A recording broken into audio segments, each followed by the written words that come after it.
ஆண்டவராகிய இயேசு கிறிஸ்துவின் இனிய நாமத்தினாலே உங்கள் யாவருக்கும் என் அன்பையும் வாழ்த்தலையும் தெரிவித்துக் கொள்கிறேன். இந்த நாளில் உங்களோடு கூட மரியாளின் பாடல் என்கிற தலைப்பின் கீழாக பேச வந்துள்ளேன். வேதத்தில் ஆண்டவரை புகழ்ந்து பாடின ஆண் பாடகர்கள் உண்டு.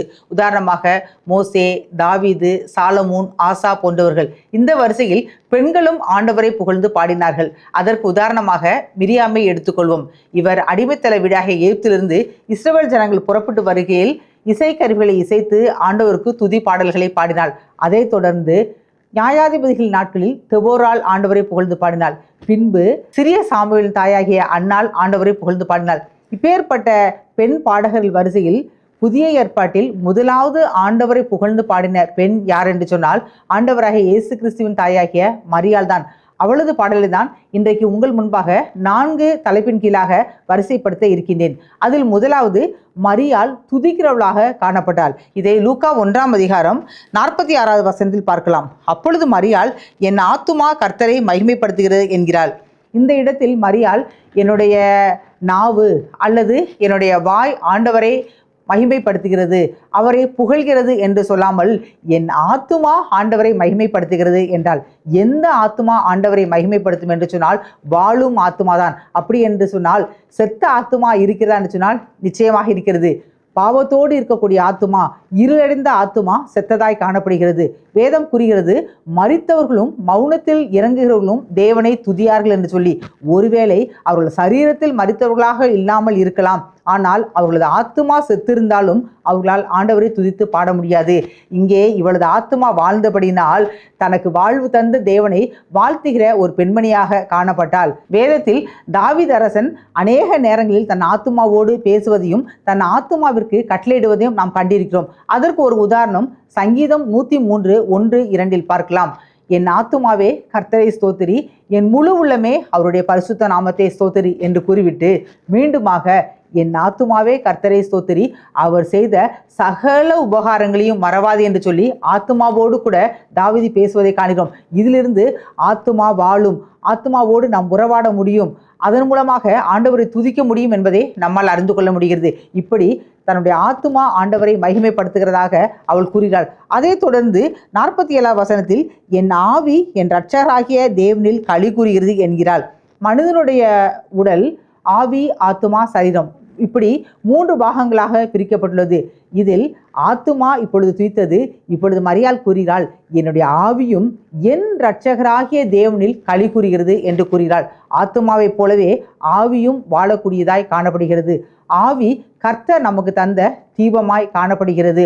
இந்த ஆவியை நம்மால் அணைத்து போட முடியாது, ஆனால் அவித்து போட முடியும். எப்படி என்று சொன்னால் அனலாய் இல்லாத பொழுது நம்முடைய ஆவி அவிந்ததாய் காணப்படுகிறது.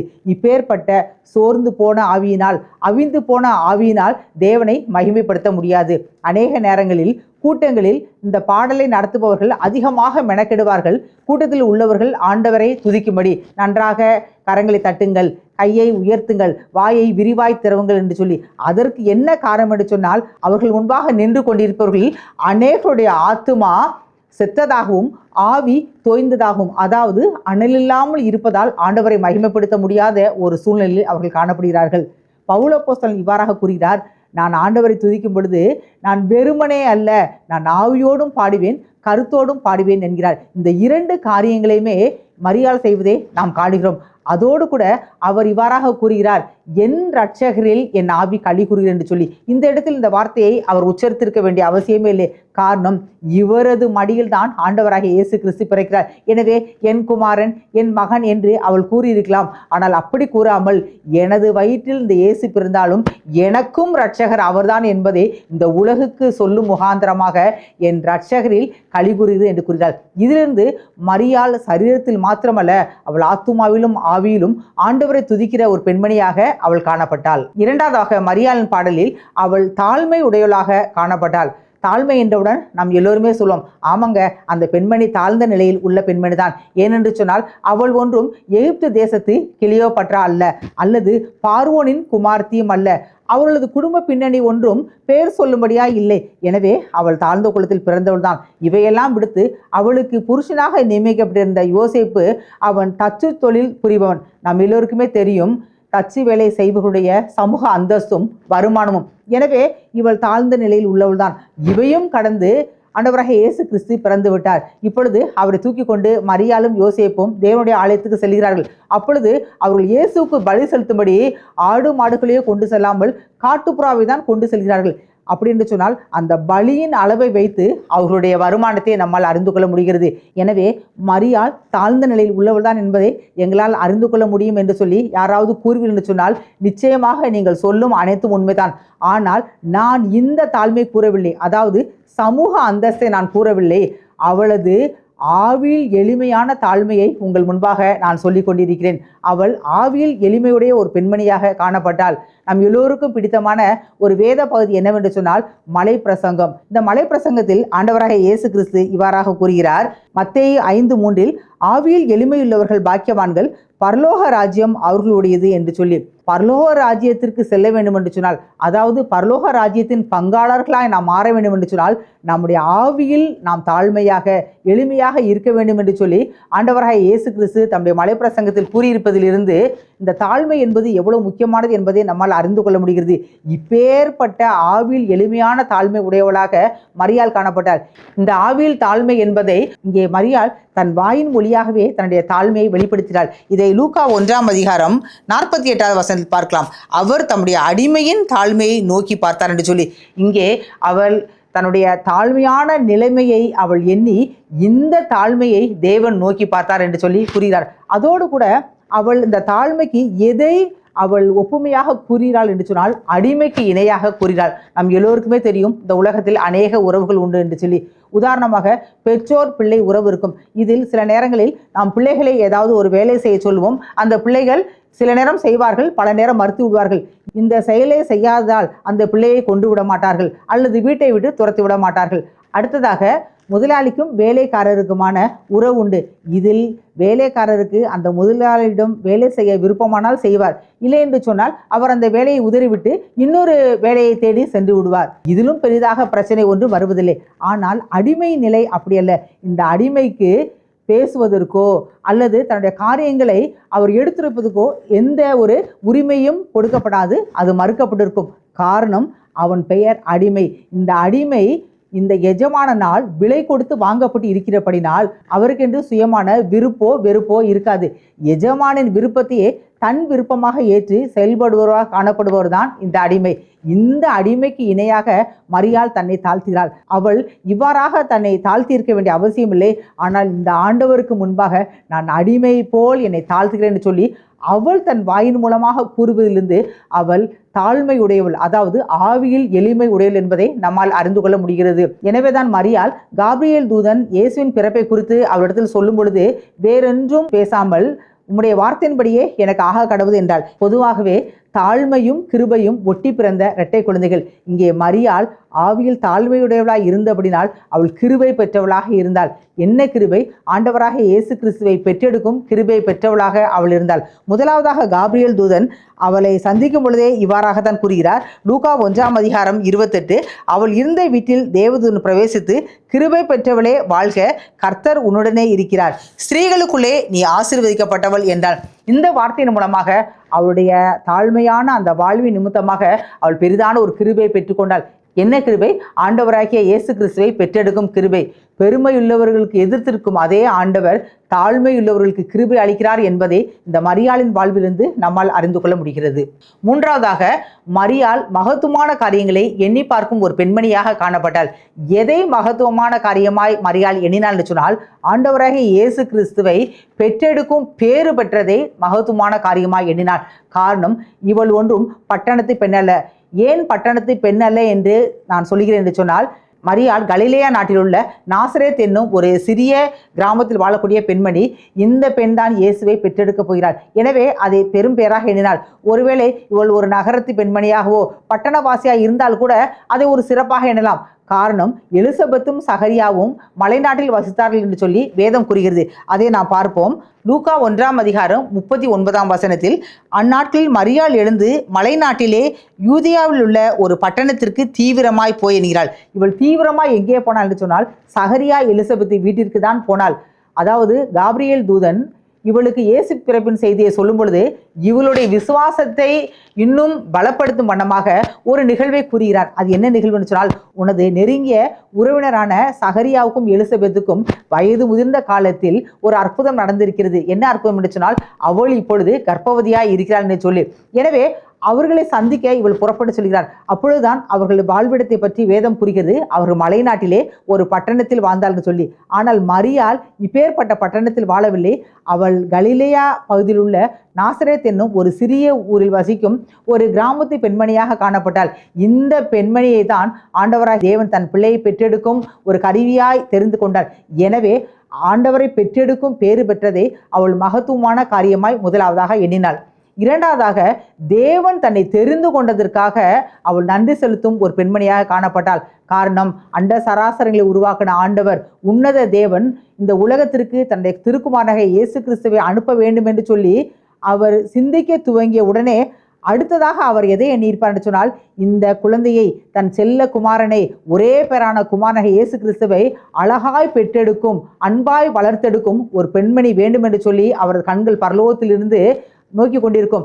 அந்த நாட்களில் அநேக பெண்கள் மேசியா தன்னுடைய வயிற்றில் வந்து பிறப்பார் என்று சொல்லி காத்து கொண்டிருப்பார்களாம். இப்பேற்பட்ட சூழ்நிலை தான் கிருபை பெற்ற இந்த மரியாளை தேவன் தெரிந்து கொண்டார். எனவே தேவன் லட்சோப லட்ச ஜனங்கள் இருக்கும் பொழுது இந்த உலகத்தில் தன்னை அவரது பிள்ளையை பெற்றெடுக்கும் ஒரு கருவியாக தெரிந்து கொண்டதை அவள் ஒரு மகத்துவமான காரியமாக எண்ணினாள். மூன்றாவதாக, இந்த இயேசு கிறிஸ்துவை பெற்றெடுப்பதோடு மாத்திரமல்ல, வளர்த்தெடுக்கும் பெரிதான பொறுப்பையும் தேவன் தன்னை நம்பி கொடுப்பதை எண்ணி அவள் மகிழ்கிற ஒரு பெண்மணியாக காணப்பட்டாள். ஆண்டவராகிய இயேசு கிறிஸ்து பிறந்ததிலிருந்து கடைசி வரைக்கும் மரியாள் அவரோடு கூட பயணிக்கிறார். அப்படி என்று சொன்னால், யோசேப்பு எங்கே போனார் என்று சொல்லி நமக்குள்ளாய் சில கேள்விகள் எழும். யோசேப்பை பற்றி ஆண்டவராகிய இயேசு கிறிஸ்து 12வது வயதில் தேவாலயத்தில் வேத பண்டிதர்களோடு கூட சம்பாதித்து கொண்டிருக்கும் அந்த தருணத்திலே தான் குறிப்பிடப்பட்டுள்ளது. அதற்கு பின்பதாக யோசேப்பை பற்றிதான எந்த குறிப்புகளையும் வேதத்தில் நம்மால் பார்க்க முடியவில்லை. ஒருவேளை இந்த இடைப்பட்ட காலத்தில் அவர் மரித்திருக்கலாம். ஆனால் மரியாள் பெத்லேஹேமில் பிறந்தது முதல் கல்வாரில் இயேசு சிலுவையில் தொங்கும் அந்த கடைசி தருணம் வரை ஆண்டவரோடு கூட அவள் பயணித்தாள். ஆண்டவராக இயேசு கிறிஸ்துவும் மரியாளுடன் 30 ஆண்டுகள் அவளது வீட்டில்தான் வாழ்ந்தார். 3 ஆண்டுகள் ஊழியத்து நிமித்தமாக பிரிந்திருந்தாரே ஒழிய மரியாளுக்கும் ஆண்டவருக்குமான இடையில் எந்தவிதமான பிளவும் இல்லை. கடைசி வரைக்கும் ஆண்டவரோடு கூட ஒரு நின்ற பெண்மணியாக மரியாள் காணப்படுகிறாள். இன்றைக்கு இந்த செய்தியை கேட்டுக்கொண்டிருக்கிற நம்மோடு கூட ஆண்டவர் பேசிக்கொண்டிருக்கிறார். நம்முடைய வாழ்க்கையிலும் மகத்துவமான காரியங்களை ஆண்டவர் செய்திருக்கிறார். ஒருவேளை மற்றவருக்கு நிகழாத ஒன்று நம்முடைய வாழ்க்கை நடந்திருக்கும், மற்றொரு ஊழியத்தில் நிகழாத ஒன்று நம்முடைய வாழ்க்கை நிகழ்ந்திருக்கும். ஆனால் இவைகளை எல்லாம் நம்முடைய எதேச்சையாய் நடந்தது போல நாம் எண்ணிக்கொண்டிருக்கோம். அது நிச்சயமாக அல்ல. இவை அனைத்துமே ஆண்டவருடைய அனந்த தீர்மானத்தின்படியாய் நம்முடைய வாழ்க்கையில் நடக்கக்கூடிய ஒரு காரியமாய் காணப்படுகிறது. சில நேரம் ஆண்டவர் செய்த அந்த மகத்துவமான காரியங்களை, அதாவது நன்மைகளை நாம் மறக்கிறோம். இப்படி மறக்கும் பொழுது சில இடர்பாடுகள் நம்முடைய வாழ்க்கையில் வரும் பொழுது நாம் ஆண்டவரை முறுமுறுக்கும் ஒரு மக்களாக மாறிவிடுகிறோம். இதைத்தான் இஸ்ரவேல் ஜனங்கள் செய்தார்கள். ஆண்டவர் அவருடைய வாழ்க்கையில் அநேக நன்மைகளை செய்து வந்தார்.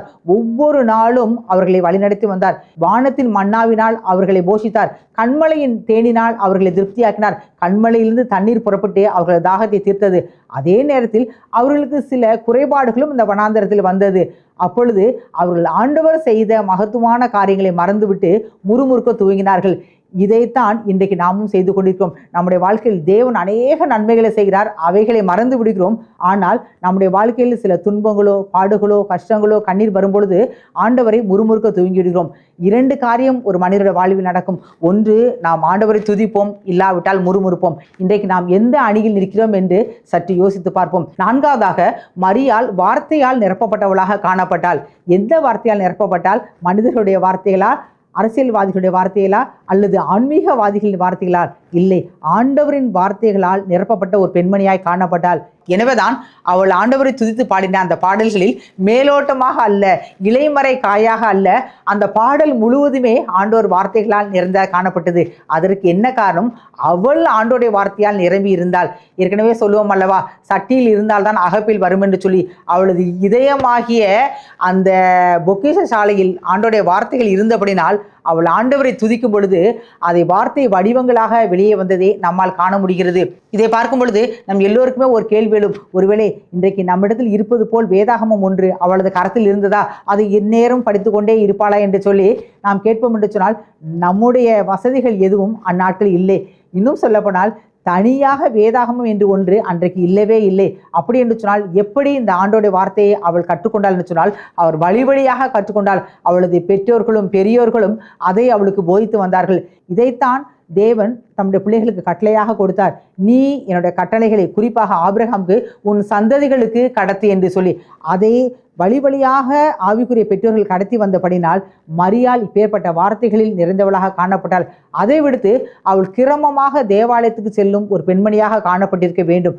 காரணம், அந்நாட்களில் ஆண்டோடைய வார்த்தை தோரா என்னும் தோல் சுருளில்தான் எழுதப்பட்டிருக்கும். அதை அங்கு உள்ள வேத பண்டிதர்கள் வாசித்து விளக்கங்களையும் கூறுவார்கள். எனவே அவள் தொடர்ந்து அங்கே சென்று இந்த வார்த்தைகளை அவள் கேட்டும் தனது மனதில் இருத்தியும் அதன்படி வாழ்ந்தும் இருக்கிறபடினால்தான் அவளது துதியில் ஆண்டவருடைய வார்த்தை இருந்ததே நம்மால் காணப்படுகிறது. அதோடு கூட லூக்கா 1 அதிகாரம் 26 தான் அவளது பாடலை பார்க்கிறோம். அதிலிருந்து நாம் 55 வரை பார்க்கும் பொழுது இதில் ஏறக்குறைய 15 முறை அவள் பழைய ஏற்பாட்டின் காரியங்களே, அதாவது ஆண்டோடைய வல்லமை, மகத்துவம் போன்ற காரியங்களை அவள் மேற்கோளிட்டிருப்பதை நம்மால் காண முடிகிறது. இது எப்படி நிகழ்ந்தது சொன்னால், அவள் அந்த பழைய ஏற்பாட்டின் அத்தனை காரியங்களையும் அறிந்தவளாக அவள் விளங்கினதே இதற்கு காரணமாய் காணப்பட்டது. உடனே சிலர் கேட்கலாம், ஏன் பழைய ஏற்பாட்டின் அந்த உதாரணங்களை தான் அவள் மேற்கோள் காட்ட வேண்டுமா? புதிய ஏற்பாட்டில் எதுவும் இல்லையா என்று சொன்னால், புதிய ஏற்பாட்டே அவளில் இருந்தான், அதாவது அவளது குமாரனாகிய இயேசு கிறிஸ்துவில் தான் துவங்குகிறது. எனவே புதிய ஏற்பாட்டிலிருந்து காட்ட வேண்டிய அவசியம் ஏற்படவில்லை. ஆனால் இவள் பழைய ஏற்பாட்டில் அவள் நல்ல தேர்ச்சி பெற்று இருந்தபடியினால் அவள் அதை மேற்கோள் காட்டுவதை, குறிப்பாக 15 முறை அவள் அந்த காரியங்களை மேற்கோள் காட்டுவதை நம்மால் காண முடிகிறது.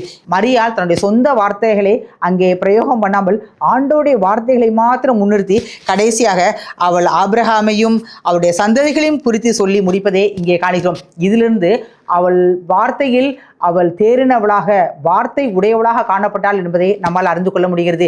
இந்த செய்தியை கேட்டுக்கொண்டிருக்கிற நமக்கு ஒரு கேள்வி உண்டு, நம்மோடு கேட்டுக்கொள்வதற்கு. அது என்னவென்று சொன்னால், நாமும் இன்றைக்கு ஆண்டவருக்கு பாடல்களை பாடுகிறோம். அந்த பாடல்களில் ஆண்டவருடைய வார்த்தை இருக்கிறதா அல்லது நம்முடைய வார்த்தை இருக்கிறதா? ஆண்டவருடைய மகத்துவம் இருக்கிறதா அல்லது நம்முடைய சுய பிரஸ்தாபம் இருக்கிறதா?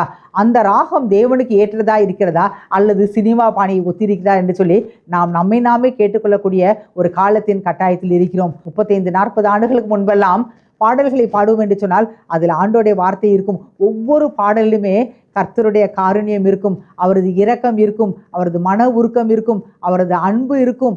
அவர் நமக்காக பட்ட பாடுகளை அந்த சிலுவை பாடல்கள் மூலமாக நம்மால் அறிந்து கொள்ள முடியும். அதே போல் ஆண்டவர் எத்தனை அழகானவர் என்பதை அந்த பாடல்கள் மூலமாக நம்மால் அறிந்து கொள்ள முடியும். இன்றைக்கு ஏறக்குறைய நம்முடைய பாடல்கள் அனைத்துமே சினிமா பாணியை ஒத்ததாக காணப்படுகிறது. அதில் ஆண்டோடைய வார்த்தை ஏதாயிலும் இருக்கிறதா என்று சொல்லி தேடி கண்டுபிடிக்கும் அளவிற்கு நம்முடைய சொந்த கருத்துக்களும் நம்முடைய வார்த்தைகளும் நம்முடைய கற்பனைகளுமே அங்கு மிகுந்ததாய் காணப்படுகிறது. இந்த நாளில் ஆண்டவர் நம்மோடு கூட பேசுகிறார். நாம் ஆராதிக்கும் தேவன் அவர் துதிகளுக்கு பாத்திரர். அவர் துதிகள் மத்தியில் உலாவுகிற தேவன். ஒன்றை மாத்திரம் நாம் மறக்கக்கூடாது, இந்த ஜனத்தை எனக்கென்று ஏற்படுத்தினேன், இவர்கள் என் துதியை சொல்லி வருவார் என்று சொல்லி துதிப்பதற்காகவே உருவாக்கப்பட்ட ஒரு கூட்டம் என்று சொன்னால் அது நீங்களும் நான் தான். எனவே இதை ஒரு காலத்தில் மறக்கக்கூடாது. நாம் பாடல்கள் நடத்தினாலும் சரி, பாடல்களை கேட்டாலும் சரி, நாம் அந்த பாடலை தெரிவு செய்யும் பொழுது இதில் ஆண்டோடைய வார்த்தை நிறைந்திருக்கிறதா என்பதை கண்டு நாம் பாடும் பொழுது பாடக்கூடிய நமக்கும் கேட்கக்கூடிய மற்றவர்களுக்கும் அது பிரயோஜனமாக இருக்கும் என்பதில் எந்த சந்தேகமும் இல்லை.